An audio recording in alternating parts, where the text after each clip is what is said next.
Minhas amigas e meus amigos, todos nós, brasileiras e brasileiros, estamos acompanhando as manifestações que ocorrem no país.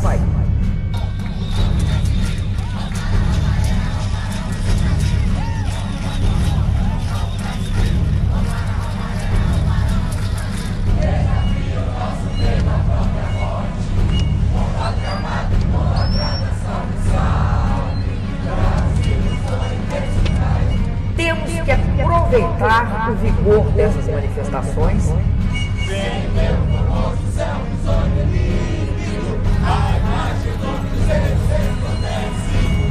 gigante pela própria natureza, revela forte impacto color.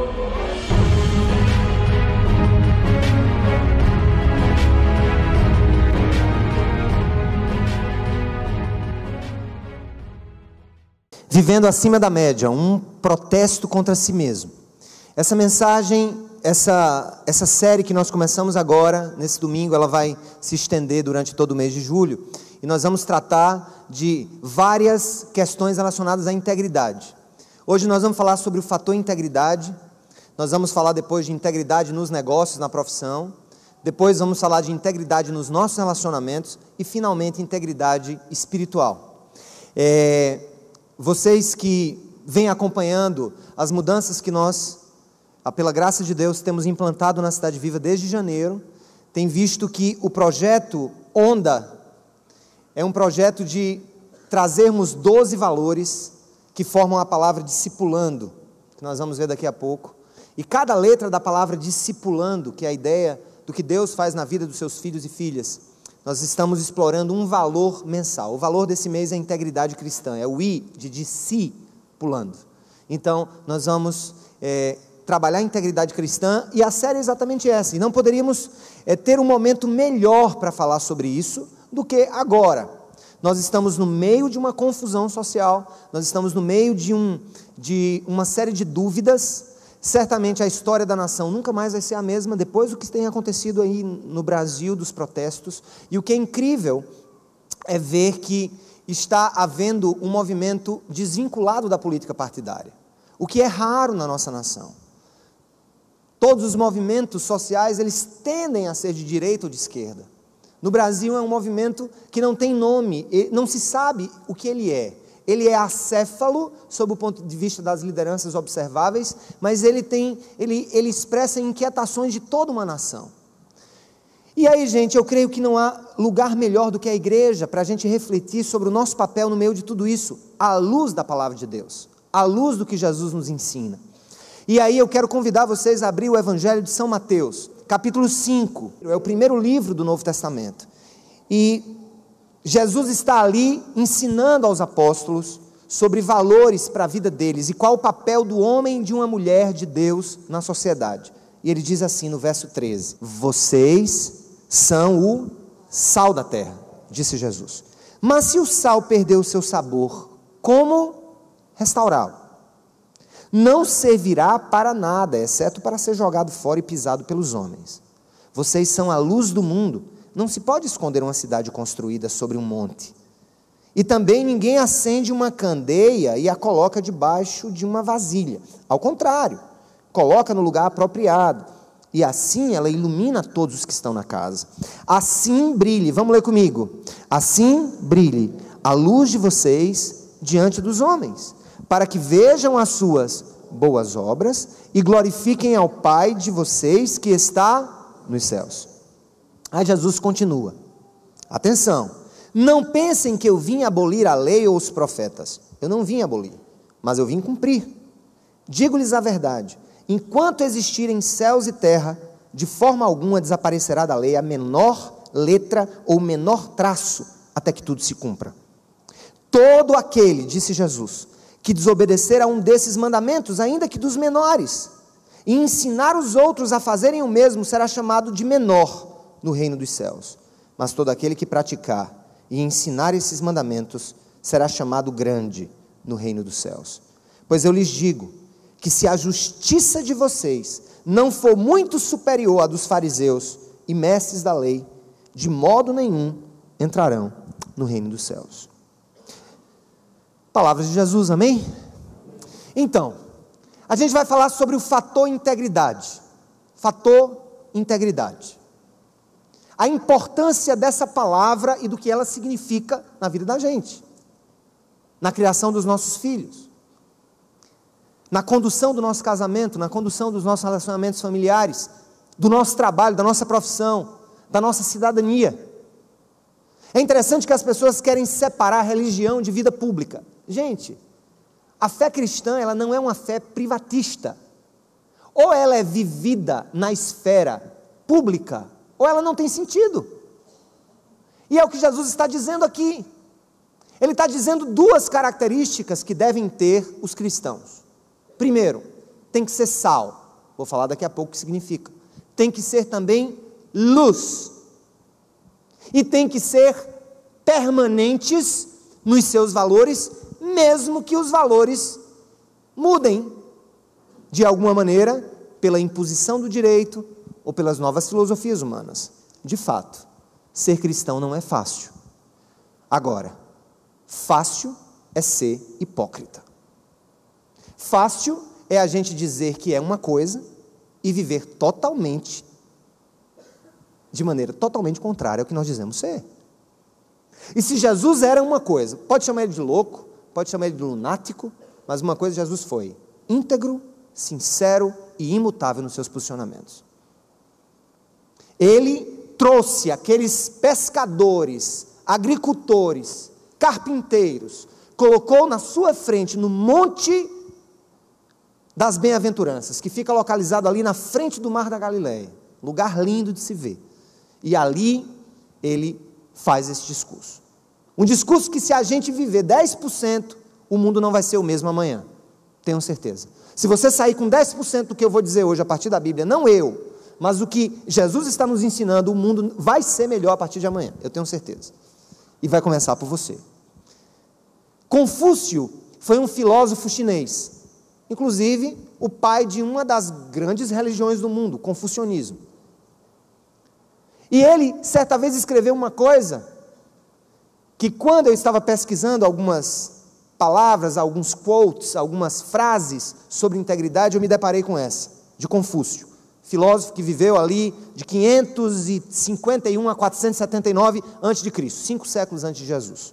Ou seja, na vigência da filosofia judaica também, que é possível, dizem que os orientais beberam muito da filosofia judaica. E Confúcio disse uma coisa muito interessante. Olha o que é que ele disse. Acompanha no teu material, o material que está com você. Leiam para mim, vamos lá, o que é que Confúcio diz? Está no início da mensagem, vamos lá. O poder de uma nação vem da integridade dentro de casa. Mais uma vez, o poder de uma nação vem da integridade dentro de casa. Acompanhe comigo a introdução. As últimas semanas têm sido extremamente tensas no nosso país. E de acordo com o que temos visto, há uma profunda insatisfação com os políticos e com muitas instituições brasileiras. Dentre as grandes razões dessa insatisfação, a corrupção crônica e generalizada é uma das que mais tem levado pessoas às ruas. De fato, o nosso Brasil está doente. E uma das grandes causas é a falta de integridade, tanto na vida pública como na vida privada. Como lhes disse agora há pouco, no projeto Onda, cujas letras da palavra discipulando representam 12 valores para uma vida cristã autêntica, temos o I de integridade cristã como valor a ser estudado e praticado nesse mês. O nosso objetivo é viver de que maneira, gente? De que maneira? Não, esse aí, a sua voz ficou abaixo da média. É vivermos de que maneira? Acima da média.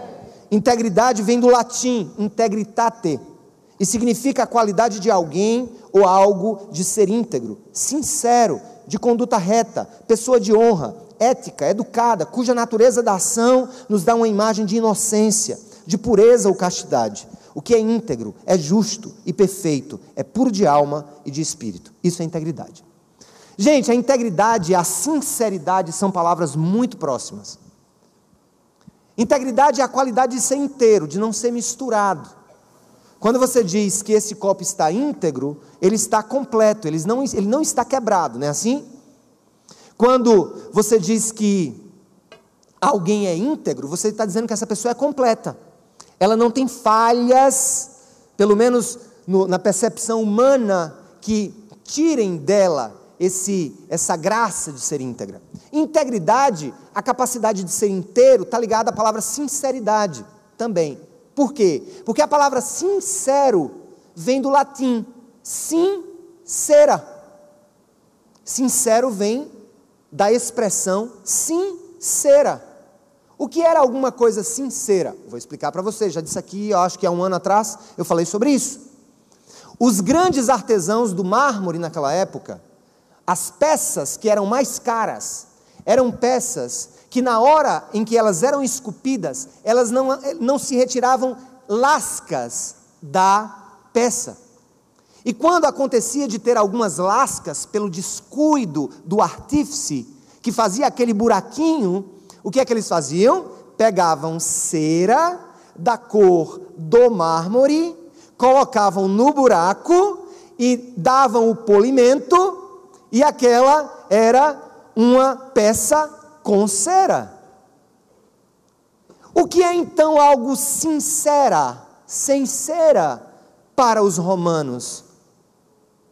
Era alguma coisa cujo valor estava exatamente no fato de não ter na composição da peça nenhum artifício que desse a ela impressão de perfeição, quando de fato ela era uma peça emendada com cera.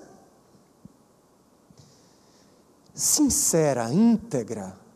Jesus está chamando ali os seus discípulos a uma vida de integridade diante do mundo, para que eles fossem sal e para que eles fossem luz. Vamos continuar. Mas será, e aí gente, eu olho para essas manifestações que estão acontecendo, presta atenção, vou começar a dar a primeira alfinetada, nem se mexa na cadeira, primeira alfinetada.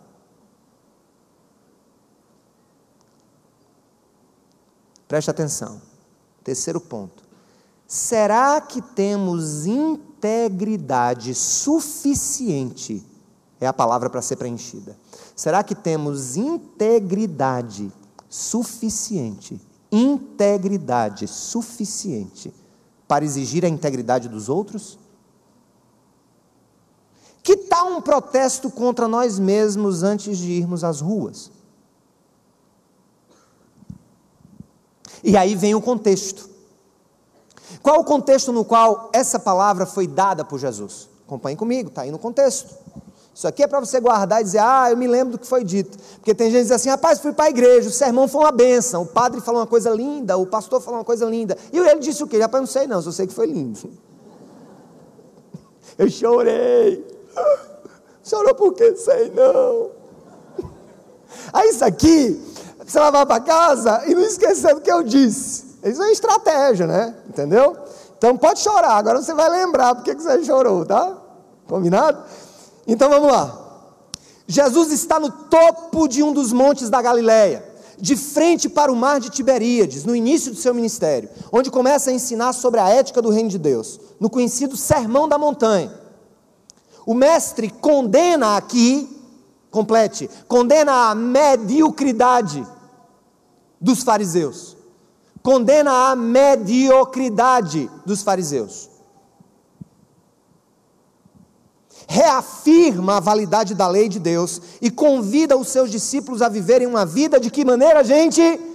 Acima da média, capaz de preservar o mundo da corrupção e do apodrecimento moral. Escuta, o que é uma vida medíocre, gente?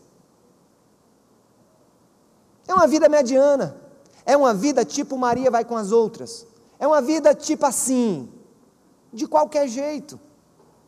Sabe o que é uma vida medíocre? É uma vida tipo assim, fulano faz isso, eu faço também.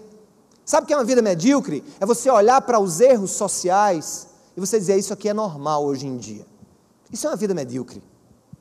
Vida medíocre é viver na média, é ser uma pessoa mediana na ética, é ser uma pessoa mediana na sinceridade, ser mediana, ser assim, algo tipo assim aceitável por todo mundo, em que as pessoas olham, não, aquele é legal, é uma vida legal, é uma vida mais ou menos, como dizem os paulistas, um medíocre é um meia boca, é algo que nem é e nem não é. E é interessante que Deus fala muito da mediocridade na Bíblia, e No livro de Apocalipse, ele fala de uma igreja específica, a quem ele adereça uma exortação, na Ásia Menor, e ele diz o seguinte: você nem é quente e nem é frio, você é morno, você é medíocre.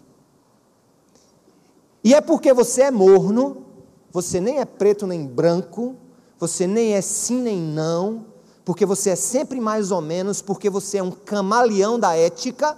O que é um camaleão da ética? Ele adapta os seus valores ao contexto. Então, porque vocês são assim, eu vou vomitar vocês. Então Jesus está ali, olhando para aqueles homens, todo mundo de olho arregalado, meu Deus. E ele estava condenando a mediocridade dos fariseus, que cumpriam ali a lei de Deus, os aspectos externos da ética divina, mas o coração estava longe de Deus, os pensamentos estavam longe de Deus, medíocres. Então, gente, acompanhe aqui, é bem interessante o que eu estou propondo para vocês hoje aqui, tá? Segundo ponto do contexto, o que Jesus requer, e requer de mim, toda hora, para estar aqui falando, requer de você que me ouve, requer de você que está em casa.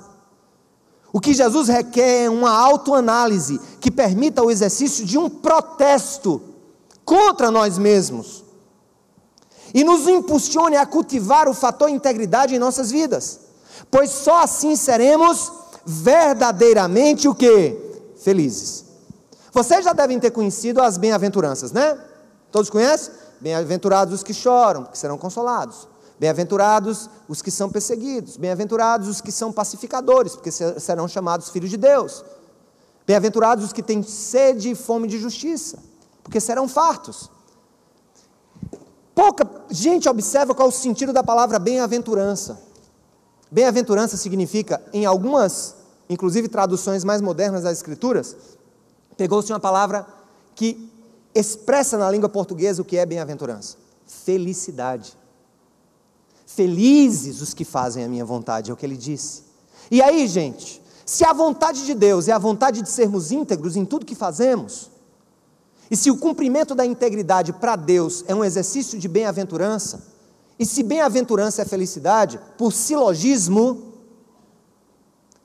a integridade produz felicidade verdadeira. E aí eu quero fazer uma pequena diferenciação entre felicidade e prazer. Se tem duas palavras que são usadas como sinônimos na pós-modernidade, é felicidade e prazer. Felicidade é uma coisa, prazer é outra. Vou dar um exemplo. Nós tratamos dependentes químicos aqui, tá certo? Já tratamos mais de 300 na história da Cidade Viva, que já passaram por nós. A maioria usuários de crack.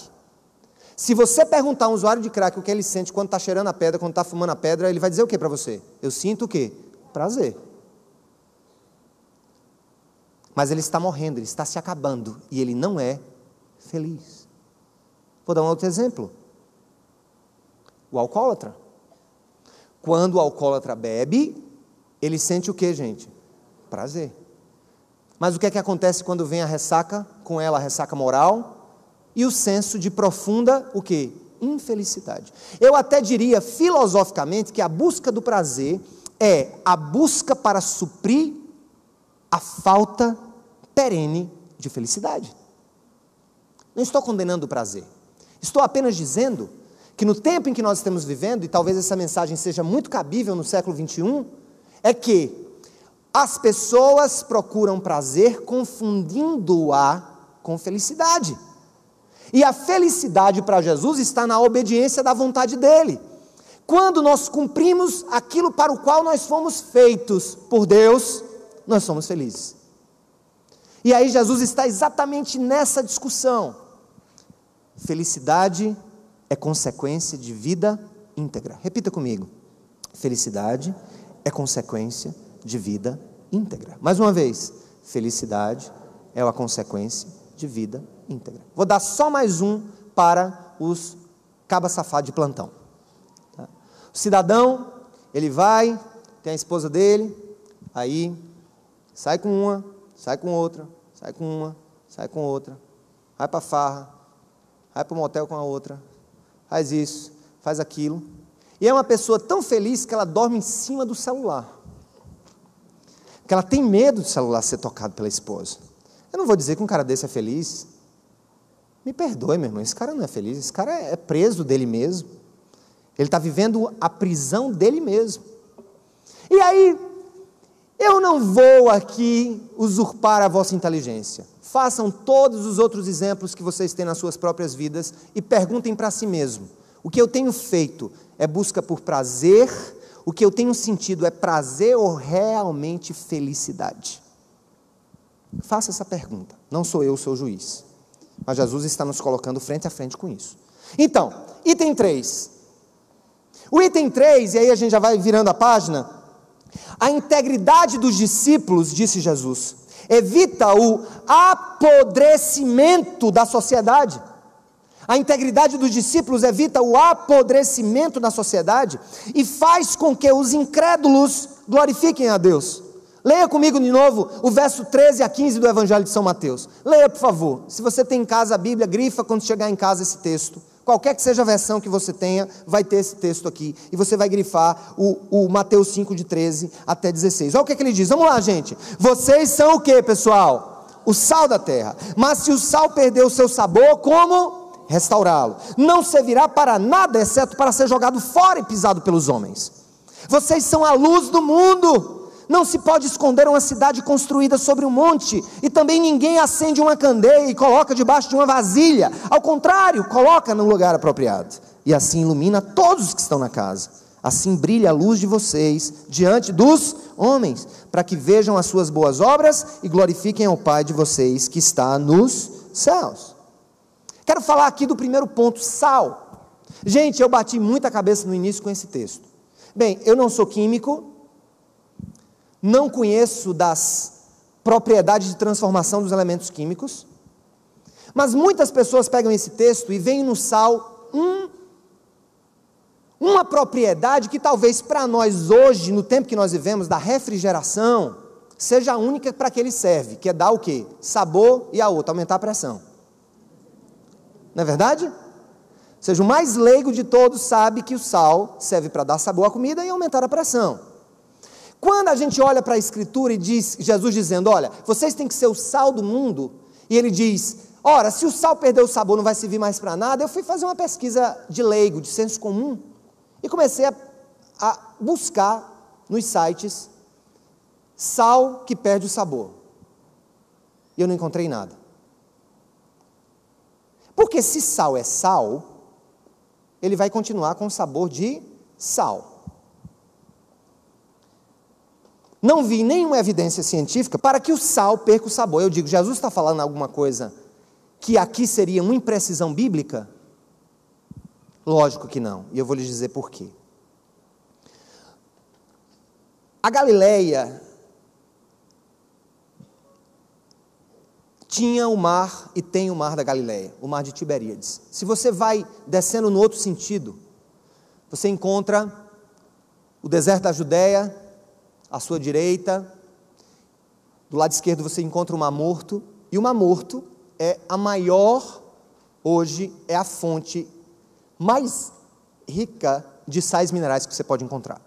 Tem tantos sais no Mar Morto, misturados, que duas coisas você não pode fazer: nem passar muito tempo,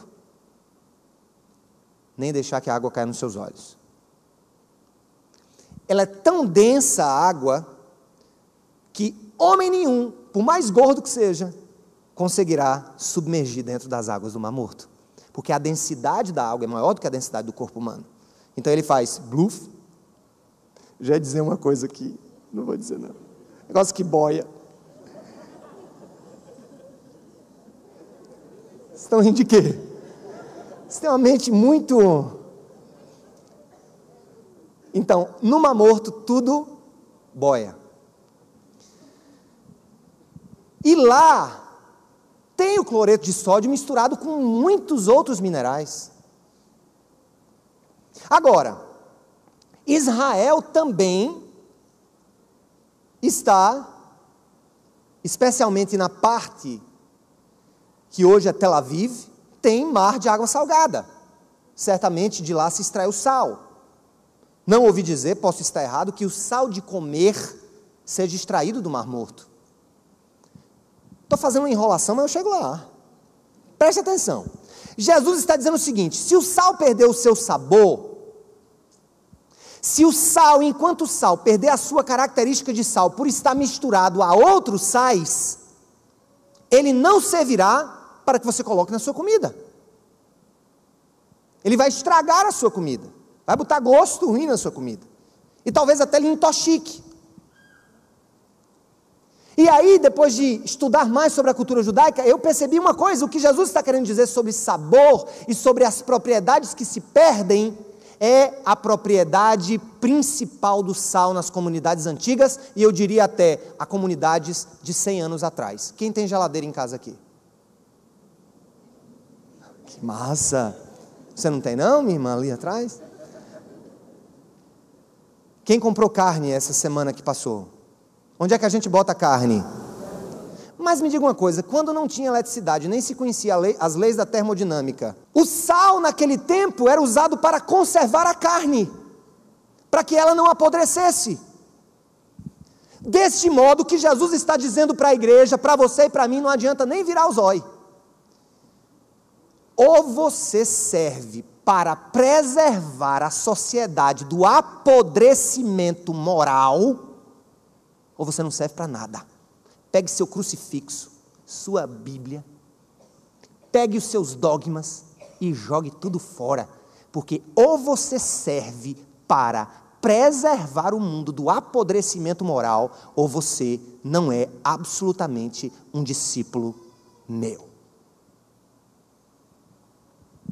Qual é a consequência então dessa palavra para aqueles homens que sabiam muito bem o que Jesus estava dizendo? É a mesma do fator luz. Eu não sei se você já esteve em um lugar muito escuro e uma pessoa acendeu uma luzinha, parece que até a luz de celular parece mais um refletor. Quando você está em trevas completas, quando alguma luz acende, aquilo ali é tão brilhante, aquilo ali é tão poderoso, que mesmo tendo pequena intensidade é capaz de afastar as trevas. As trevas não suportam a uma centelha sequer de luz. E Jesus então faz uma outra comparação. Vocês estão vivendo em um mundo em trevas, um mundo de adúlteros, um mundo de mentirosos, um mundo de desonestos, um mundo de pessoas meia boca, medíocres, um mundo que esqueceu de mim, que esqueceu da minha palavra, esqueceu da minha vontade, buscou prazer em busca de ser feliz, e esqueceu que felicidade e obediência estão ligados. Então vocês precisam, nesse mundo em trevas, ser, nem que seja uma lanterninha de 12 volts, para iluminar aqueles que te cercam. Aí eu quero perguntar uma coisa para você: não me tenha mal, se achar ruim pode ir para casa e não voltar mais nunca, mas a questão é a seguinte: o que você é, por exemplo, para os seus vizinhos? O que seus vizinhos pensam de você? Ixi. Você vai para a igreja, vai para a procissão, se ajoelha nas escadarias. Não, eu sou crente, sou católico, eis aqui a minha fé, tudo bem. O que é que sua família pensa de você? Porque, gente, eu já conheci cada mala sem alça, cada crentão, sabe, espiritual, que quando ora, eu vejo a hora ele subir, vejo a hora ele ser arrebatado. Acaba a conversa com a mulher: rapaz, você não conhece essa figura não, você é um cachorro. É a história daquela menina, né? Chegou para o pastor e disse: pastor, eu queria morar na igreja, com meu pai e minha família todinha.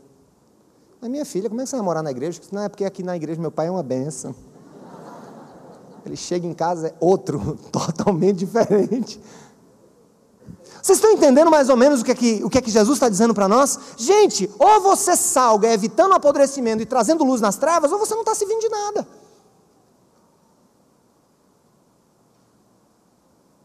Como é que você tem agido nas mínimas coisas? Com sua mulher, com seu pai, com sua mãe, com seus amigos, e aí vai. Mas eu ainda nem comecei a pregar. Eu estou só esquentando o lombo de vocês, porque o pau vem agora. Vira a página. Ah, vocês querem preencher, né? Estão atentos. Acordaram, né? Nos tempos de Jesus, a maior utilidade do sal era a conservação das carnes. Na ausência de geladeiras, o sal evitava que as carnes apodrecessem. O nosso papel na sociedade deve ser igual ao do sal nos tempos antigos. Esse é o meu papel, como pai, como funcionário público, como amigo, como família. Esse é o meu papel, esse é o seu papel. Mas vamos lá, acompanhe comigo. Muitos misturavam o sal com outras substâncias, e isso impedia que o sal cumprisse o seu papel. Perder o sabor aqui tem o sentido de perder as suas qualidades de conservação, e não o seu gosto, estrito senso. Assim, leiam comigo agora, vamos lá. Assim, a nossa integridade não pode ser misturada com outros valores. Temos que viver então de que maneira, gente? Acima da média. Para aí, para de olhar para esse negócio aqui que eu quero fazer uma pergunta para vocês. Isso aqui é verdade, isso aqui foi pesquisa científica, isso aqui foi publicada, tem a fonte, você vai ver depois. Olhe para mim. Os Estados Unidos são considerados a nação cristã que mais influenciou o mundo, especialmente nos movimentos batistas, presbiterianos, congregacionais. Uma nação que era chamada pelos seus fundadores de under God, uma nação abaixo de Deus. É tanto que na nota de $1 nos Estados Unidos tem lá, in God we trust, no dinheiro. Foi uma nação que foi fundada sobre os princípios éticos dos puritanos, a maior democracia do mundo, uma nação que, sabe, na área de assistência social internacional, ninguém nunca bateu os Estados Unidos e ninguém nunca vai bater. O povo mais doador que há na história. O americano ama doar para a pobreza, para projetos. Pelo menos amava. Aí começou a chegar muito latino-americano lá, o negócio começou a misturar. E estou lhes falando de algo muito real. Sou latino-americano, mas daqui a pouco eu vou falar sobre o que se chama brasilidade na sociologia, e que talvez seja o câncer da nação, essa brasilidade. Daqui a pouco nós vamos falar sobre isso. Mas foi feita uma pesquisa nos Estados Unidos, agora em 1991, que é uma nação hoje que está apodrecida também. Se os Estados Unidos foram, no século XIX, século XVIII, início do século XX, os maiores exportadores de bênçãos, de hospitais, de escolas e de missões humanitárias no mundo, hoje é o maior exportador de pornografia. Hoje é o maior exportador desses valores desgraçados que têm acabado com a família. É a maior nação na luta a favor do aborto. E aí foi feita agora em 91, a nação continua sendo fortemente cristã, pelo menos em tese, e foi feita uma pergunta da seguinte maneira: o que você seria capaz de fazer para ganhar $10 milhões? O que você faria para ganhar $10 milhões? Pensa aí, faz as tuas contas, meu brother, dá aí uns 24 milhões de reais. Resolvi o teu problema de cartão de crédito. Imagina, 24 milhões, o que você faria para ganhar 24 milhões? E aí colocaram algumas hipóteses. A pessoa poderia marcar várias delas, que ela faria, talvez todas, ou apenas uma delas, outras elas não admitiriam fazer. O que é fato é o seguinte, escuta, 2/3 dos americanos, 2/3, disseram que fariam uma dessas coisas que nós vamos ler aqui, pelo menos, para ganhar $10 milhões, $10 milhões. Ponto 2. Em uma pesquisa nos Estados Unidos, concluiu-se que 2/3 dos entrevistados fariam pelo menos uma das coisas abaixo para ganhar $10 milhões. 25% abandonariam a família inteira. Imagina olhar para vocês aqui, quem tem família aqui? Eu ouso dizer, não fique com raiva de mim. Se o Brasil e os Estados Unidos está se parecendo muito na safadeza, 25% de vocês aqui deixariam a família para ganhar $10 milhões. Aí você, mas eu sou crente.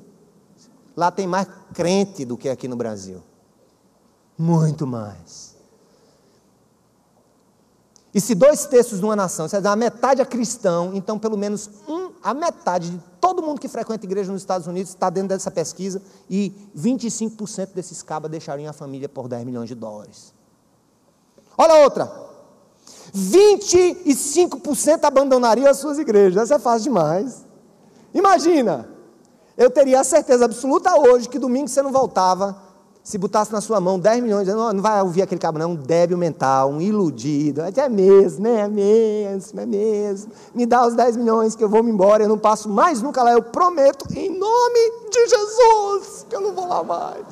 Senhor, eu deixo a tua igreja por 10 milhões, porque uma bênção dessa até a tua igreja eu deixo. Olha a outra, 23% se tornariam prostitutas.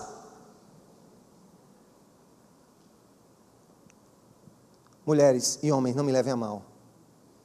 Olhando a sociedade e a igreja como reflexo dela, escutem. 23% de vocês, falam em tese, estatisticamente, se tornariam prostitutos ou prostitutas se recebessem 10 milhões de dólares. Agora, só por uma semana. Porque era para ser prostituta por uma semana. É pouquinho, né, Jesus? Depois dos 7 dias eu faço um jejum de 40 e está resolvido o meu problema. Mas 16% deixariam a nacionalidade americana, cuspiriam na cara do tio Sam. 10% deixariam de testemunhar para que um criminoso fosse preso. 7% matariam uma pessoa desconhecida. Imagina, gente, que nesse público aqui de mais ou menos 1.000 pessoas, 70 de vocês aqui, se eu dissesse aqui, rapaz, eu preciso que você mate alguém, e eu vou lhe dar 10 milhões, 70 de vocês faria isso.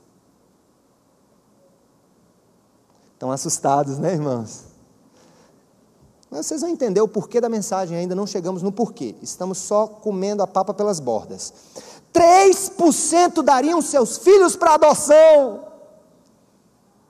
Quem deixou o filho ali no Cidade Kids? Quer 10 milhões para deixar ele lá? Não vê mais nunca?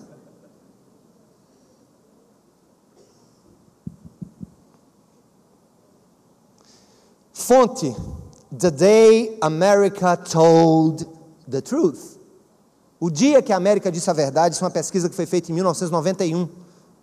Imagina agora como não está.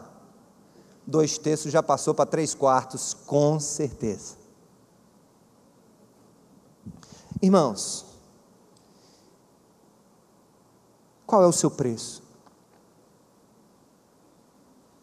Escuta, olhe para mim. Por quanto você venderia a sua alma?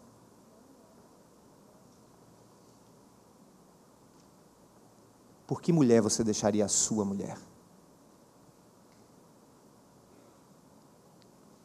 Qual é o seu preço? Deus está nos perguntando hoje aqui nesse lugar. Meu filho, qual é o seu preço? Qual é o seu preço?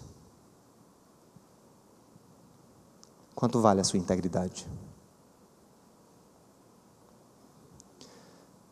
Ora, se o sal perdeu o sabor, de nada mais ele serve, senão para ser jogado fora e pisado pelos homens, disse Jesus. Segundo ponto. Aí Jesus chega para aqueles homens e disse: olha, eu não vim revogar a ética que foi dada desde o Decálogo, desde o Velho Testamento. Eu não vim revogar. Eu não vim dizer que não matarás, está resolvido, pode matar. Eu não vim dizer que não testemunharás de maneira falsa. Eu não vim dizer que está revogado. Eu não vim dizer que agora desejar a mulher do próximo pode. Eu vim cumprir tudo isso e dar um sentido muito mais amplo a tudo isso. Eu não vou ler com vocês, mas eu quero apenas incentivá-los a depois dar uma lida no capítulo 5 do Evangelho. Observe que tem 2 frases que se repetem. No versículo 21, no versículo 27 do mesmo capítulo, no 31, no 33 e no 38. Jesus sempre dizendo assim, vocês ouviram o que foi dito, não matarás. Eu, porém, vos digo, aquele que se irá contra o seu irmão, desejando o mal, já cometeu homicídio. O grande problema é que o medíocre, ele diz assim, poxa, eu não traí a minha mulher, estou com ela, estou cumprindo a lei. Aí Jesus diz assim, foi dito, não adulterarás. Mas aquele homem que olhar com intenção impura no seu coração para outra mulher, já adulterou com ela. Escuta, Cristo desloca a ética da exteriorização da conduta para a interioridade dos desejos. É o que ele faz. É nesse sentido que ele veio cumprir a ética dele mesmo, estabelecida no Velho Testamento, mas ao mesmo tempo dá para ela um sentido muito mais profundo de respeito ao outro. Fala-se muito em direitos humanos hoje, né? Ouvi isso no curso de Direito, no de Filosofia, direitos humanos, respeitar o outro. Agora, meu amigo, me perdoe a sinceridade, mas tem direito humano mais violado. E outra coisa, essa turminha aí que vive falando de direitos humanos, está roubando os pobres no sertão, trai a sua esposa. E você sabe que é um dos maiores problemas que nós temos na Cidade Viva? Graças a Deus, Deus tem mandado os recursos para a gente ir à frente. Um dos grandes problemas que nós temos aqui é ética no trânsito, no estacionamento. Semana passada tinha uma mulher aqui que passou mal, tinha um carro que foi estacionado de trás dela. Nós avisamos 10 vezes nesse negócio aqui. O carro, a placa, só não botamos o chassi. E ele não foi lá tirar o carro. Ah, eu ia perder o culto. Quero saber o que é que esse crápula está fazendo aqui dentro. Que culto, meu filho? Seu culto a Deus começa dentro de casa, a maneira como você trata as outras pessoas. Que culto? Me economize. E aí, gente, nós vamos fazendo o que Jesus diz, nos engasgando com mosquitos e engolindo camelos inteiros. Ah, não pode dançar não, negócio de dançar é pecado. Dançar, se eu pegar sua mulher, leva para dançar, meu amigo, numa sexta-feira de noite. Não pode isso, não sei o quê, não sei o quê. E todo mundo hoje, o grande problema da igreja cristã é isso. Ela é uma coja de fariseu. Com algumas exceções. E Jesus está dizendo, eu não vim revogar a lei, eu vim cumprir a lei. E vim dar um significado muito mais profundo do que o que vocês estão dando. Quem estudou um pouco sobre a diferença entre direito e moralidade, sabe, estudantes de direito aqui, advogados, juízes, levanta a mão a galera dos tribunais. Pronto. Muitos, deve ter uns 50 aqui, só agora. O que é o direito? O direito é uma coação externa sobre nós, vem de fora para nós, para determinar o que devemos ou não fazer, como um controle dos excessos das nossas individualidades. O que é a moral? É uma coação interna. Eu faço, não é porque estão me dizendo que eu devo fazer. Eu faço porque eu percebo que eu devo fazer isso. O que Jesus estava dizendo, não, eu não vim descumprir a lei, eu só quero que vocês entendam que ou ela entra no coração de vocês como princípios de vida, ou ela não passará de coação externa. É fácil, a gente vai estabelecer aqui um ministério novo na igreja, o do guincho. Vamos contratar um guincho. Toda vez que tiver um carro estacionado em vaga de grávida, de idoso, que está marcadinho ali, não se faça de maluco. Tá certo? Uma mulher até pode fazer de conta que ela está grávida, mas um marmanjo saindo de um carro, numa vaga de mulher grávida, esse merece uma pisa e um guincho. Aí você vai dizer, cumprir. Lógico, não, cumprir. Você foi coagido a cumprir. Imagina se eu fosse coagido externamente para amar minha esposa e respeitar minha esposa. Se isso não nascesse dentro do meu coração. As pessoas não entendem a diferença do Velho para o Novo Testamento, é exatamente isso. O Velho Testamento é uma coação externa, que precisava ser aprendida pela lei do amor a se tornar uma volição interna. Essa é a diferença do Velho para o Novo Testamento. E Jesus disse: eu não vim descumprir, eu vim cumprir. Então, gente, vai, coloca aí. A integridade dos discípulos deve ser baseada na imutável lei de Deus. Na imutável lei de Deus. E não nas mudanças culturais, filosóficas ou jurídicas que ocorrem nas sociedades humanas.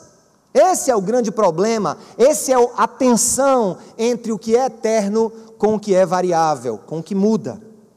A integridade dos discípulos deve ser baseada na imutável lei de Deus e não nas mudanças culturais, filosóficas ou jurídicas que ocorrem nas sociedades humanas. A lei do Brasil, a Constituição, e logo, logo vai ser aprovado. Escute.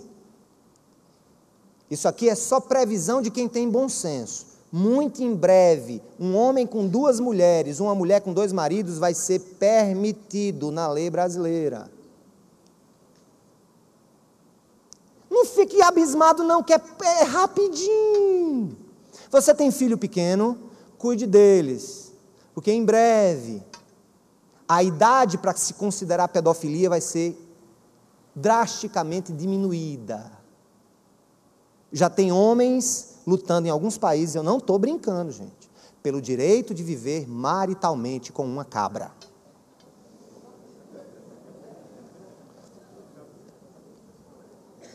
O que é isso? Evolução social, cultural, filosófica, e aí vai, meu. Tu está entendendo qual é a parada? Vocês estão entendendo qual é o modelo? O direito hoje, especialmente nesse país, digo a vocês, hoje eu tenho vergonha de ser jurista, vou voltar a ser engenheiro.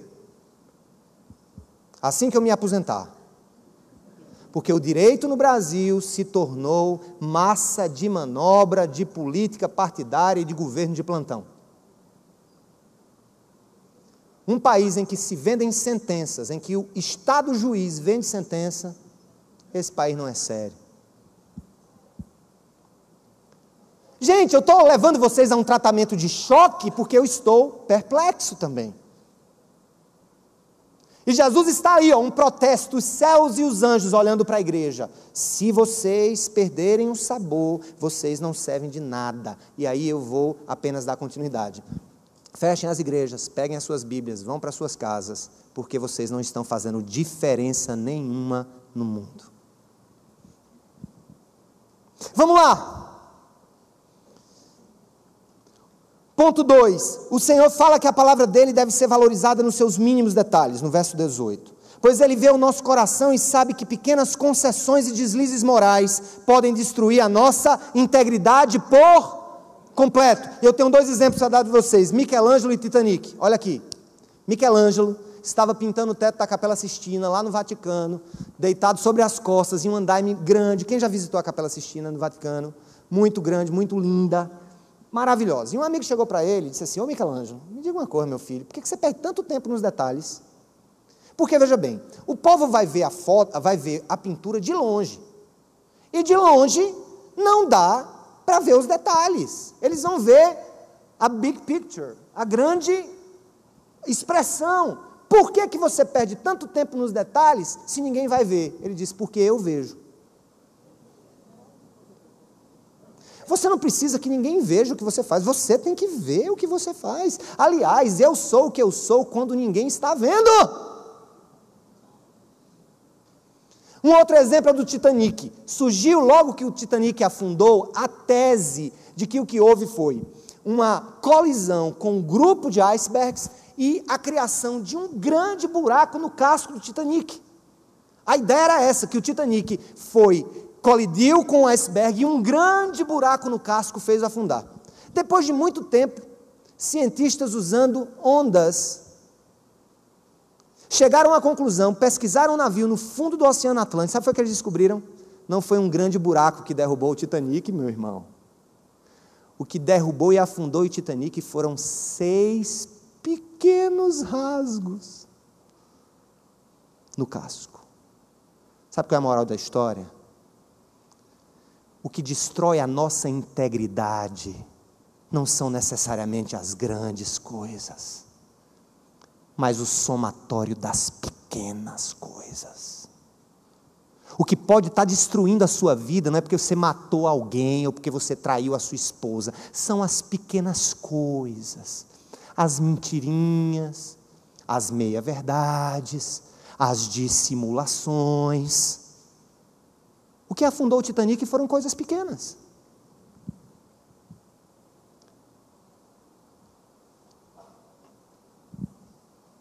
Aí eu vou chamá-los a uma reflexão agora no último ponto. Vão comigo. Desse modo, agora eu quero que vocês leiam para eu dividir essa responsa, tá bom? Vamos dividir a responsa agora? Vamos lá, juntos.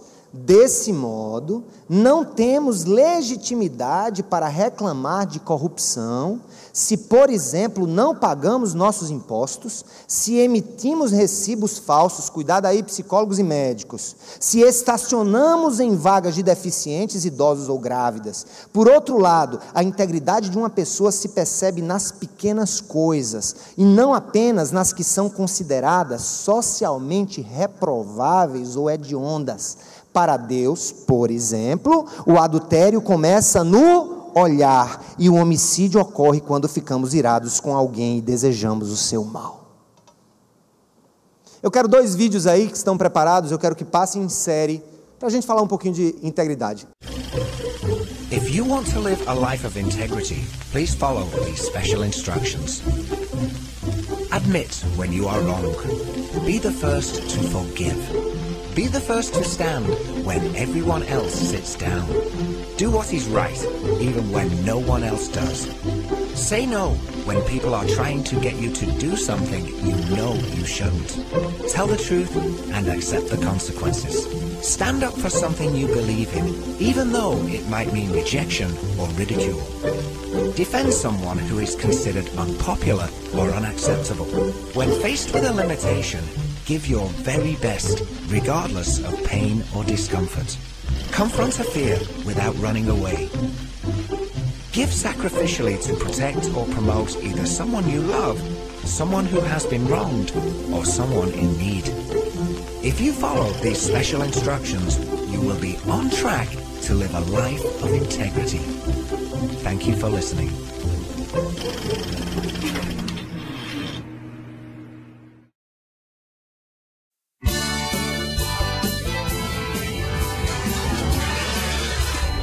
Ô, cara, tá pensando mesmo que eu? Aê, mano, vamos nessa? Ah, falou, mano. Pô, tô chegando, quase.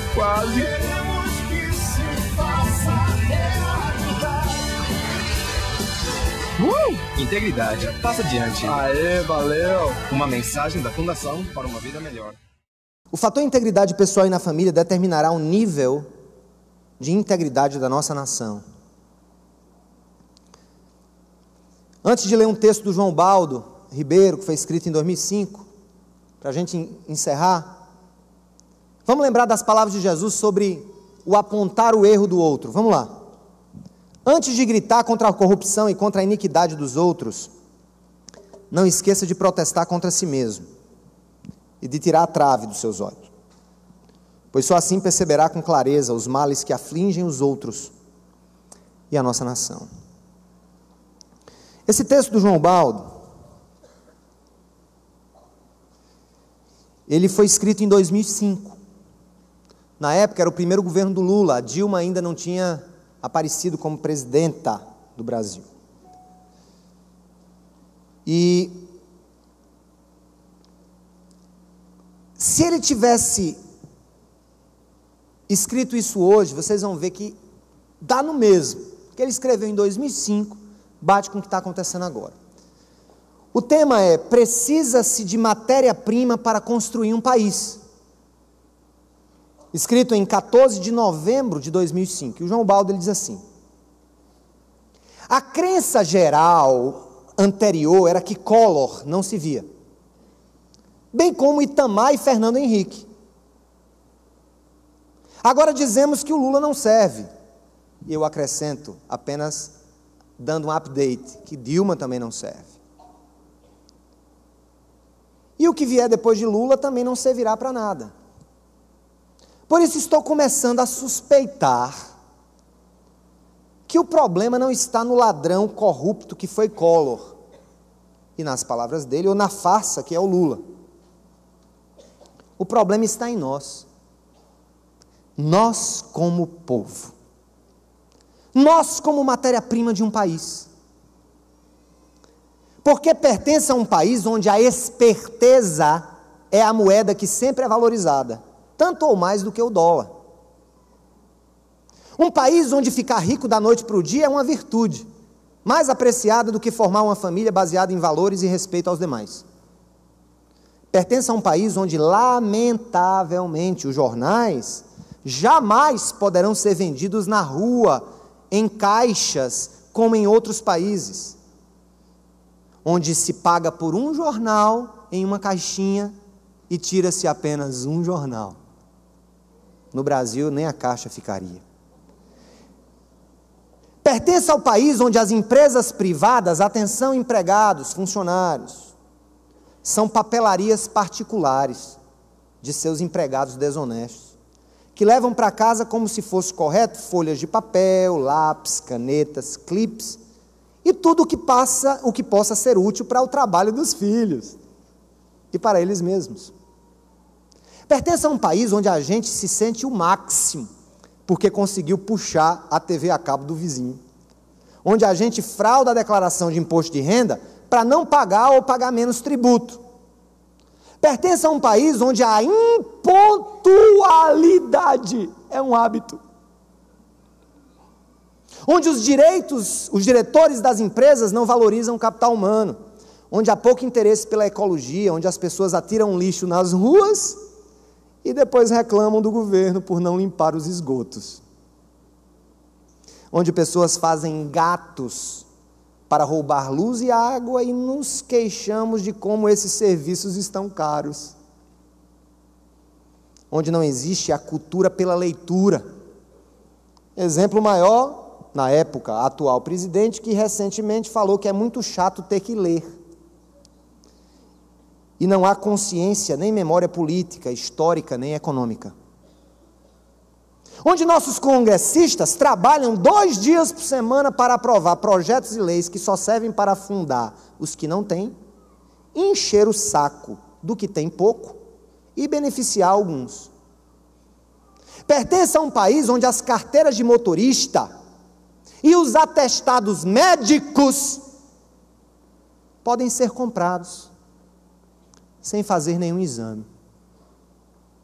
Um país onde uma pessoa de idade avançada, ou uma mulher com uma criança nos braços, ou um inválido, fica em pé no ônibus, enquanto a pessoa que está sentada no seu lugar finge que está dormindo para não cedê-lo.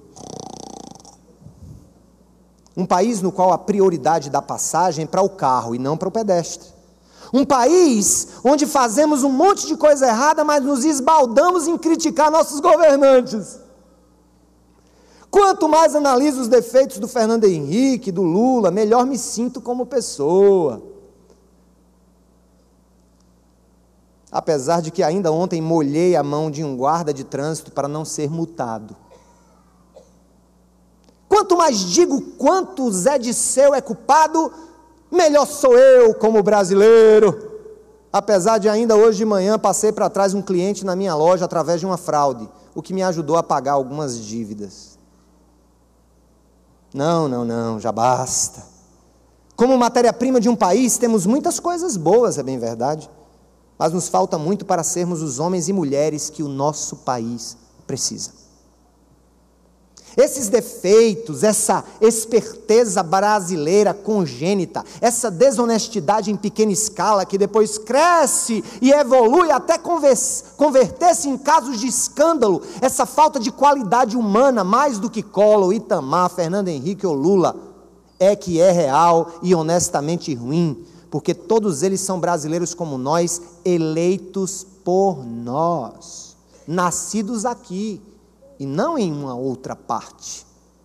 Me entristeço, porque ainda que o Lula renunciasse hoje mesmo, era no tempo do Lula, o próximo presidente que o suceder terá que continuar trabalhando com a mesma matéria-prima defeituosa, que como povo somos nós mesmos, e não poderá fazer nada.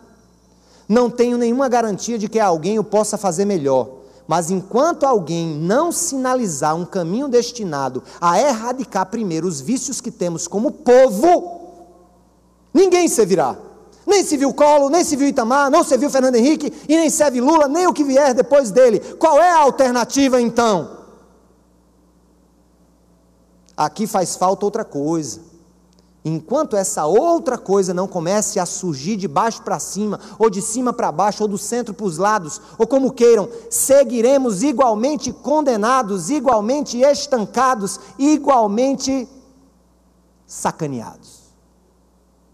É muito gostoso ser brasileiro, mas quando essa brasilidade começa a ser um empecilho às nossas possibilidades de desenvolvimento como nação, aí a coisa muda.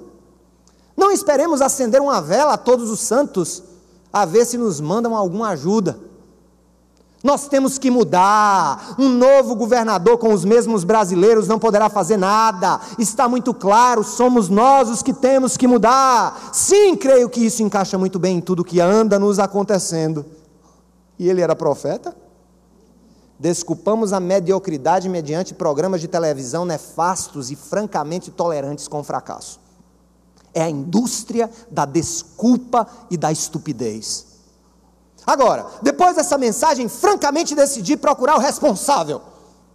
Não para castigá-lo, senão para exigir-lhe, sim, exigir-lhe que melhore o seu comportamento e que não se faça de surdo e de desentendido. Sim, eu decidi procurar o responsável e estou seguro que o encontrarei quando me olhar no espelho. Aí está. Não preciso procurá-lo em outro lado. E você? O que pensa? Eu sempre acreditei que Deus usa qualquer pessoa para falar o que Ele quer. Não sei se João Baldo qualquer dia pisou em uma igreja, se ele é ateu, agnóstico, macumbeiro ou evangélico. Mas uma coisa eu sei. Jesus diria o mesmo para o povo brasileiro. E que Ele tenha misericórdia de nós.